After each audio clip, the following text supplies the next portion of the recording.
Hello, I'm Fast Lawyer. I'm with Oculus Rift Reviews. Today we're going to review and play God of Arrows VR, a game by Reactor Entertainment released on the Steam Store on November 2nd, 2016 for the HTC Vive and the Oculus Rift. It normally retails for $2.99. I got this game on sale 50% off for $1.49. And I am recommending this game, but just barely. I'm going to actually give this game a neutral recommendation of 5 out of 10. Unless you find it on sale, then I do recommend it. So I'm going to give a sale price rating of 6 and a normal price rating of 5. And it's just one of those games that's very close call on whether to recommend or not. There's a lot here to like, but there's also a lot that just keeps it from being recommendable just in general.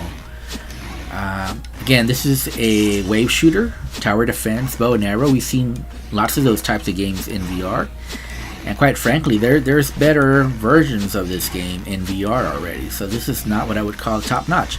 Now, back in 2016, this might have been one of the best games in VR.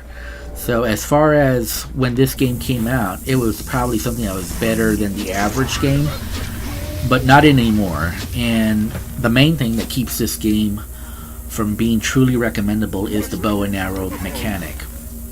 The bow and arrow mechanic is really subpar now. There's just much better games in VR now that have better bow and arrow mechanics, whether it's in Death, whether it's Sacrilus, whether it's Hollow Point. There's just so many better bow and arrow tower defense games with better bow and arrow mechanics that this game really pales in comparison. And really, the bow and arrow mechanic should be the best thing about this type of game. If you're going to have a bow and arrow wave shooter, you better make sure your bow and arrow is top notch. And in this case, it just isn't. It's just a cut below. It's hard to describe what's wrong with it, but I'll give it a shot. I think it's, first of all, it's too arcadey. And second, it just takes the arrow too long to get from point A to point B. And I could see the arrow in flight, and there's just like a long delay for it to get to where you want it to go, which means you really have to aim really forward of your enemy. If they're moving really fast, it ratchets up the difficulty, but not in a fun way. And there's just other bow and arrow games I played that just feel a lot better, more realistic. This one doesn't feel good and doesn't feel realistic. And that's a shame, because a lot of this game is good. There's a lot of enemy variety, so that's the number one thing about this game, is there's a lot of enemy variety. The enemies do different things. Certain enemies you have to headshot to get the helmet off, or to get past their guard or past their armor. There's enemies that move really fast. There's big enemies that you have to shoot and then they explode and then they enrage those around them. There's magical enemies that prevent you from killing other enemies unless you shoot them first. There's enemies that throw stuff at you. So there's a lot of stuff going on, and that's really the best thing about this game, is all the enemy variety.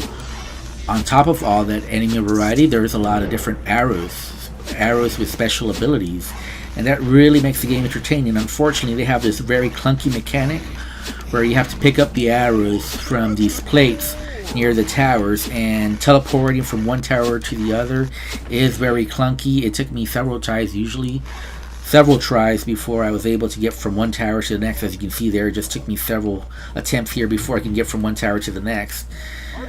It's very clunky. There's only one environment, and you do go 5 waves at a time. After the 5th wave, you do get a break, so that's good. But I would like to see like a checkpoint system, or some other way to not start from the very beginning. That's another thing that brings this game down.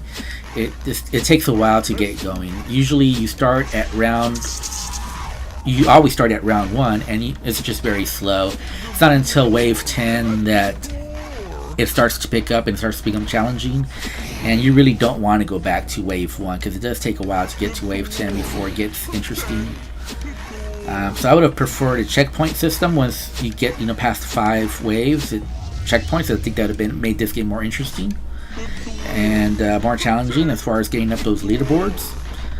I am giving this game a neutral recommendation at the normal price, but at the sale price, I think it's a nice 6 out of 10.